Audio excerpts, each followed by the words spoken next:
What up, family? It's me, Rondo, a.k.a. Parnell Shuttlesworth, b.k.a. your mom's homie, a.k.a. Young Ash Ketchum. I gotta catch 'em all. F.K.a. Mr. Big Stuff.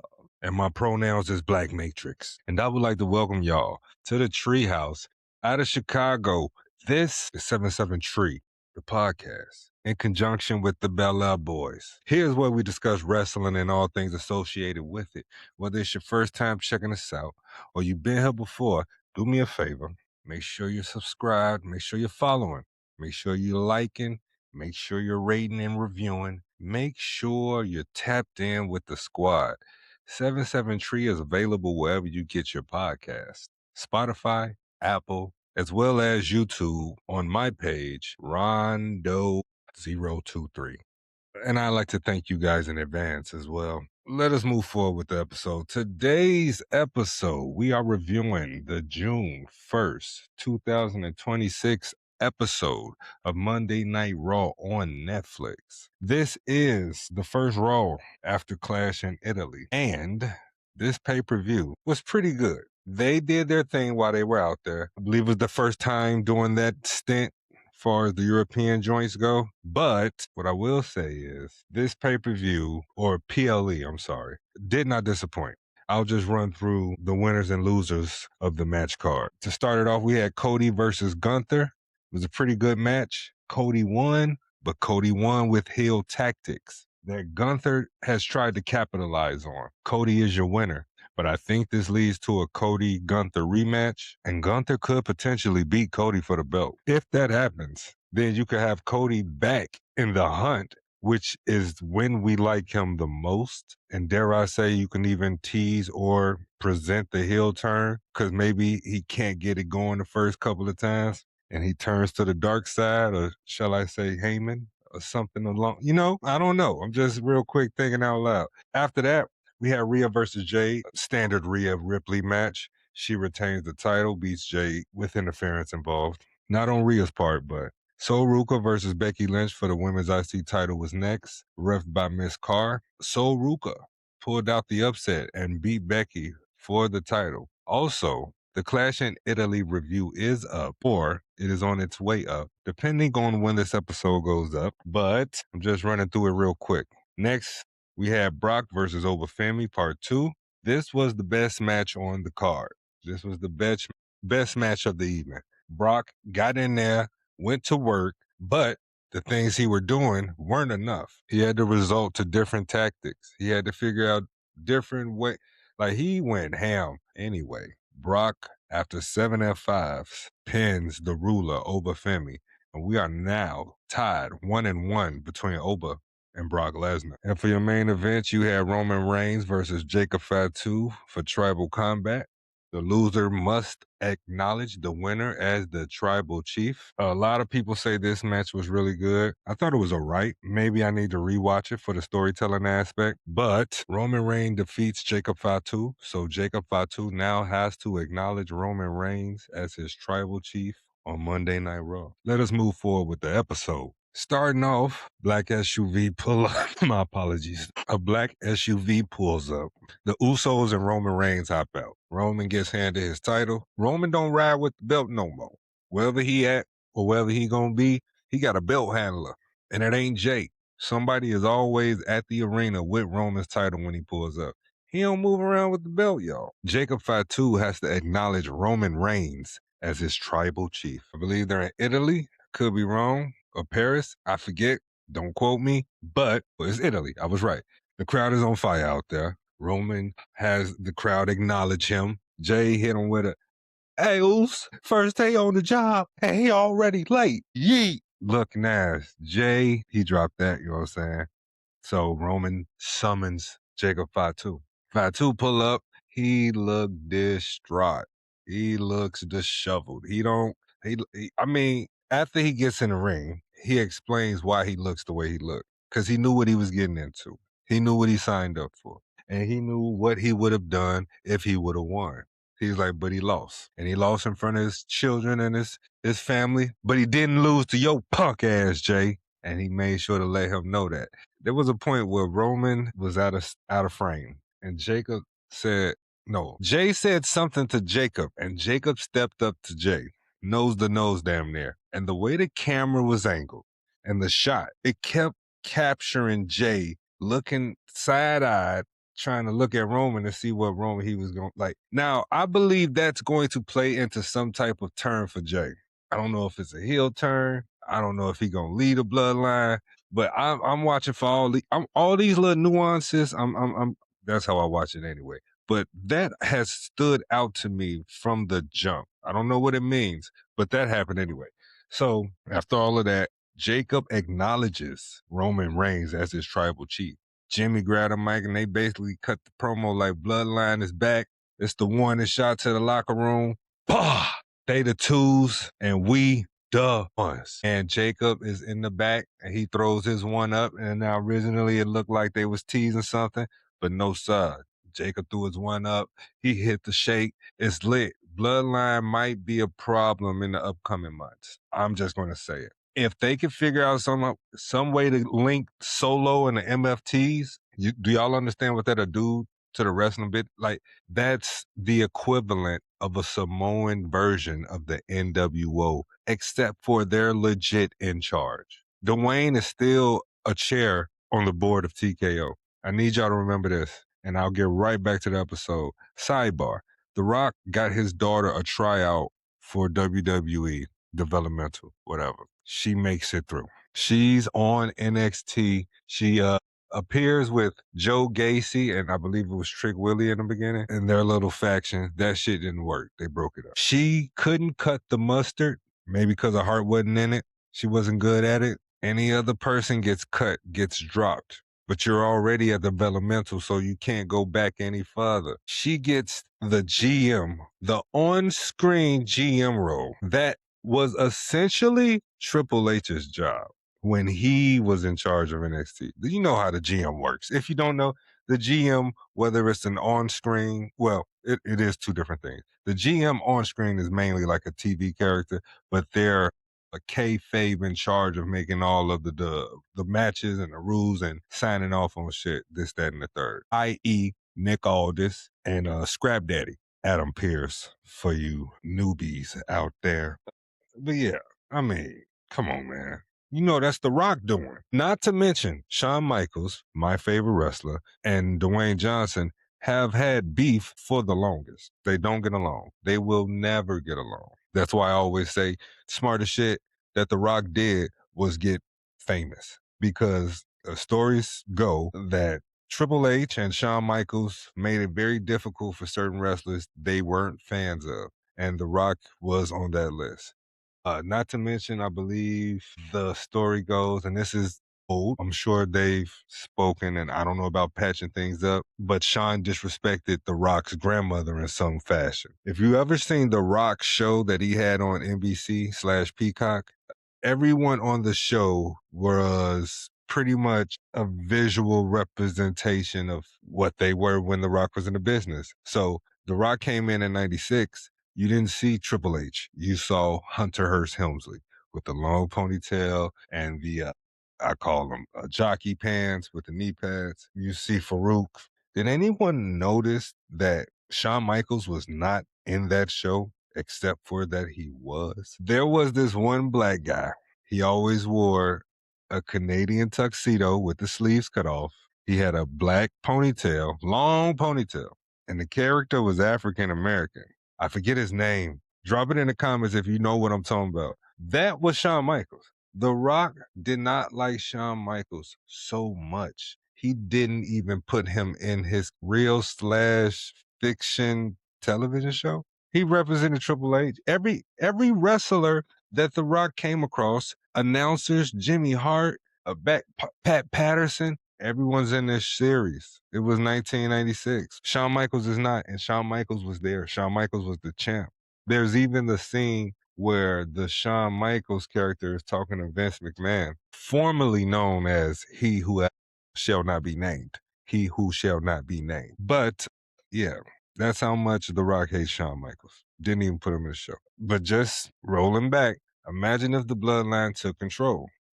You will have to get the entire locker room to, oh my God, I just thought about it. They've been giving us the mutiny. WWE 2K25 and 26, the mutiny storyline. That's what they need. I bet you that's what they weak ass is finna do. Some version of that. Because they booking with AI. Shout out defense, by the way. Back to the episode. They announced that they're going to have an encore showing of the mask versus mask match. That was the original El Grande Americano against the real El Grande Americano. According to them, it was one of their biggest matches in AAA history. I can't believe that. It was with two WWE superstars. It drew a lot of numbers. The story was great. It played out different in Mexico. So this is a worthy watch for sure. I believe Dave Meltzer gave it 5.36 or 5.63 stars, something crazy. They said, I believe it was the 73rd greatest wrestling match of all time as well, already. Like, so if you like, it's nice to see WWE wrestlers out of their environment because you get to see them a little more hardcore.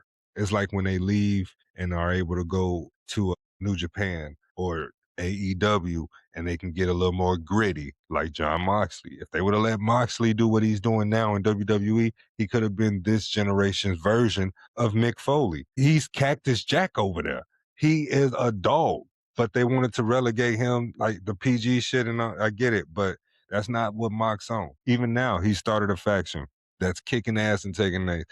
Anywho, we will be getting Seth Rollins versus Braun Breaker in the main event tonight. So Ruka will be coming out, drop some words for the crowd as the new Women's IC champion. They make the announcement for the men's and women's King and Queen of the Ring. They announce the participants and how it's going to go through. The first match is a fatal four-way. The winners of the fatal four-way will move forward, and then they will have a one-on-one bout in the semifinals. After that, those two winners will have a one-on-one, I believe. I want to say something, not it's in Clash or something. It might be over in Saudi show. I forget. But the winner of the King of the Ring or Queen of the Ring will get a title shot at SummerSlam. And we'll get the first four-way tonight. It is a match of Penta versus Solo Sikoa versus Carmelo Hayes versus Oba Femi. Now, in this match, it was a hella display for all wrestlers. It was great action. The three smaller wrestlers instantly got together and began to attack Oba, which was the right move because we knew what this was going to do. This was the chance for Oba to move forward. If Brock's not interfering, Oba wins the match. There's no reason he should lose. It was good action, but there's really no need to dive deep into this. Solo tried intimidating Oba. It did not work. Him, Solo, and Oba, they're on the outside going up the ramp, which leaves Mello and Penta in the ring. They trade super kicks. They go back and forth for a little bit. Penta hit his headstand drop kick. Mello blocks a Penta driver the first go around, hits his fadeaway leg drop. Then they get together to try to attack Oba. They super kick Oba, try to hit him with a double super kick. He blocks it, double choke slams them. Solo takes out Oba on the outside, and he got Tala with him. Tala begins to attack and interfere. There's no disqualifications. So Tala clotheslines Oba over the top rope and gets him out of action for a while. Solo hit with the first 48 by Mello. Then Penta hit a super kick on Oba, but he just absorbed it. Penta hit a senton to the outside on Solo. Mello hit a senton on Penta outside. Fast pace and energy picked up.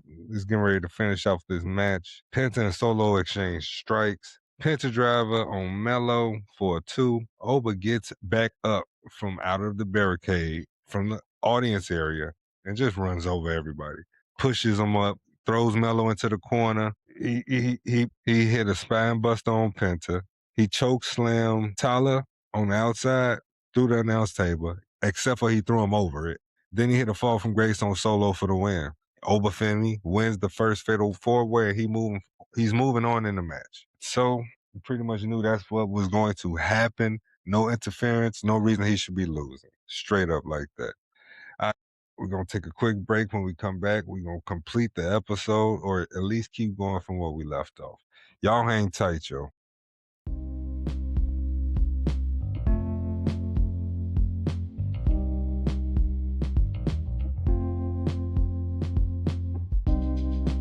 And we're back. Now, after that Fatal 4-Way, I forgot to mention, Oba cut a promo where he called out Brock Lesnar, and he mentioned that they will see each other down the road again. So you can almost for sure bet that that rematch will be at SummerSlam, if I had to guess. They gave us 2 already. Might as well. He's finna be on his way out. That's why I said Oba will be in the semifinals, and he'll probably be interrupted by the Beast, which will play into their Survivor Series situation. Unless they get Oba to win at his next match, and they have Brock interfere at the King of the Ring match, the final. So that's on the table. We get a Braun and Seth video package. So Ruka comes out. She has an interview with Kathy Kelly. She gets the "You Deserve It" chance, but she doesn't. She lost 3 consecutive times before beating Becky for the belt, regardless of how you want to scratch it. After that, she gets the basic babyface new champion promo. After that, we get Roman telling Jay to get out there, go win his match so he can go get the other title. Jay like, he on his way out. Jimmy finna follow him, but Roman holds him back like, I need you with me. So again, maybe he says he has to do it on his own. Seems like it could be some form of dissension. I don't know. I'm just saying.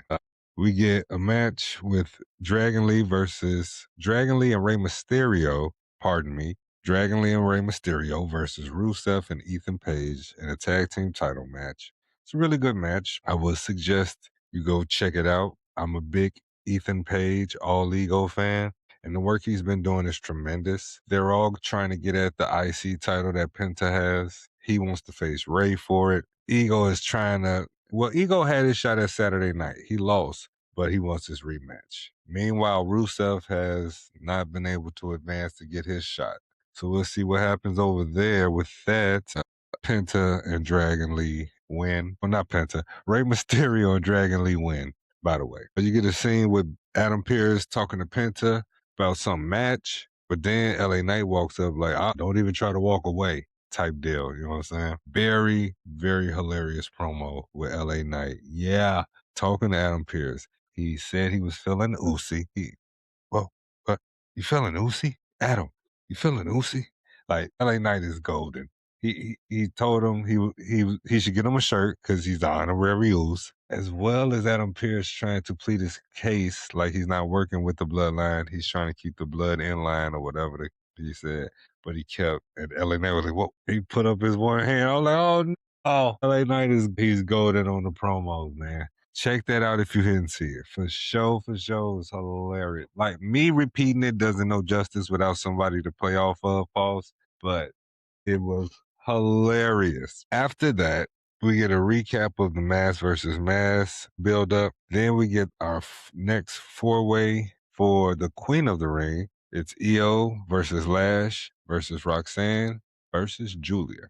This was a nice match, a lot of good action back and forth. I won't break it down in depth because I told you who was in it. Io, Lash, Julia, Roxanne. I mean, it's only 2 of those 4 that you know will win. And you are right, it's Io. It was some good action, but I'm not going to break it down like that. Lash did get to display her power. It was pretty much the female version of what they did with Oba, except for she didn't win. Lash is much bigger than all the other women on the roster, height-wise and strength-wise. Like, it's not much you could do with her. And she can move, and she's still new. Once she get a full grasp of what she's doing, she's going to be dangerous. The winner of this match was Io. Next, we get a backstage segment with Maxine Dupree talking to Adam Pearce about why she's not in the Queen of the Ring. He was like, it's a lot of contestants, but the main thing opens up, she'll be the first to know. She snaps at Otis, he's like, yo, babe, that guy Austin Theory, he's bad news, babe. And she's like, she got mad about that. She's like, she know what she's doing. And so her and Theory are in cahoots. Originally, it was rumblings of a female Vision member. They were fantasy booking Becky in that slot, but I don't know what's going on with it anymore. We get Lyra and Sol Ruka talking backstage, setting up a title match for the next week. Bailey looks a little salty, a little jealous. I'm not for sure, but that's what it seemed. Who knows? Again, the women's 4-way. Okay, I'll go through some of it. Io and Lash worked very well together. There was a spot where Julia and Roxanne began to work off of each other. Lash got the majority of the shine because she's bigger, and I like when they play that out properly. Like there was a moment where all the three smaller women tried to gang up on Lash, but she was just too powerful. Roxanne and Julia began to work over Io on the outside, and they worked together as a team. But then Roxanne immediately turns on Julia, which opened it back up. Julia is the hometown hero for this match. She's from Italy. She's half Italian, half Japanese, if I'm not mistaken. And she was getting cheered like she hadn't been cheered and probably since getting signed. She took the pin as well. So that was kind of shitty, but that's how they put it together. Afterwards, we get a backstage segment with Roxanne being pissed off that she lost. Liv come in, not reading the room, talking about how she can't wait to do this when she wins and she getting a hell like that. And she's like, the thing is, I think they're planting seeds for a face turn for Roxanne splitting from the Judgment Day, which should happen. She doesn't need that group. She's bigger than that group.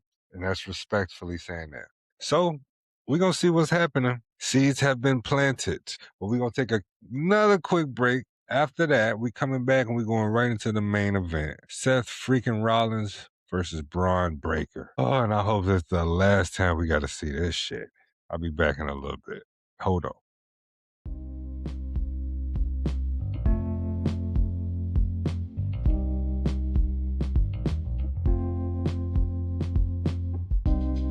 Yes, sir. And we're back. All right, y'all. It's the main event. Tonight we got Seth Rollins versus Braun Breaker. Now they've been feuding since WrestleMania or before WrestleMania, somewhere along, I forget. No, before that. It went through WrestleMania. I don't know. All I know is I'm tired of seeing this shit. The match starts off decent action. They trade barbs back and forth. They go to the outside with it. Braun attempts to get some offense in, but Seth keeps like little boying him, slapping him in the head, paintbrushing him, which leads to Braun hitting his ass with some Germans. Back on the outside, you see this match numerous times with these two. Braun hit his Frankensteiner, jumping clothesline to the outside. Braun goes for a spear on the table, but Seth blocks it, catches him in the pedigree onto the table. Really good fluid motion. He hit a pedigree in the ring as well, but only gets a 2. Braun kicks up. Then we get interference from Austin Theory. He pulls the ref's leg. No. Theory interference. He hits Seth with the belt. Montez runs out, hits his corner flip into Theory. Braun's on the outside, spears Montez forward. Seth gets the pin on Braun. Heyman grabs Braun's foot, put it on the rope. Seth gets out the ring, follows Heyman around the ring, stalking him. They talking on the outside because Heyman was talking tall shit while Seth was in the ring. Almost like he was trying to lure him out. He get out the ring, talking to Heyman. Braun is on the other side. He's snuck out. He's circling around. He goes for a spear and hits Paul Heyman, puts him through the barricade. Holy shit.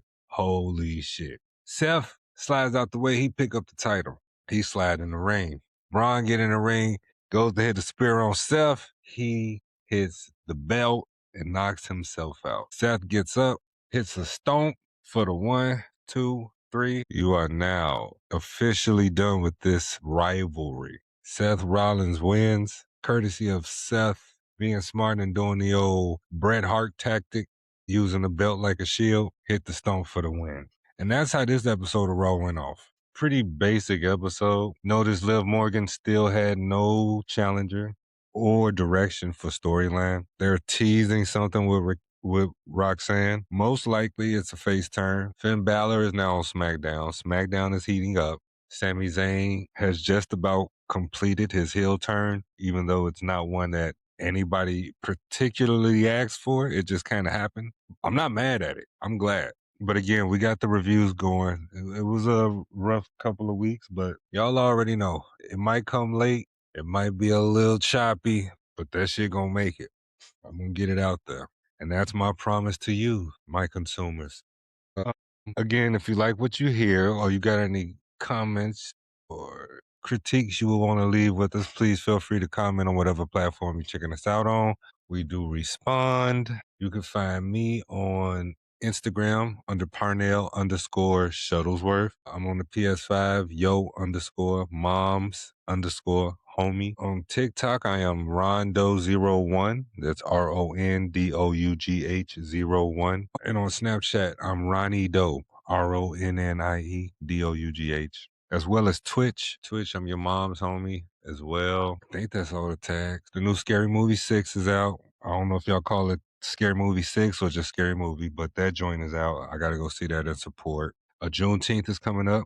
I got to find me a shirt. I thought I found one, but it is not what I wanted. It is not what was advertised. So I'm taking that shit back, getting something else. I wish I could I'm off this weekend. I could hit a couple blocks, see who at the E-Way corner selling t-shirts and shit. Or go out west. I know they got some on North Avenue.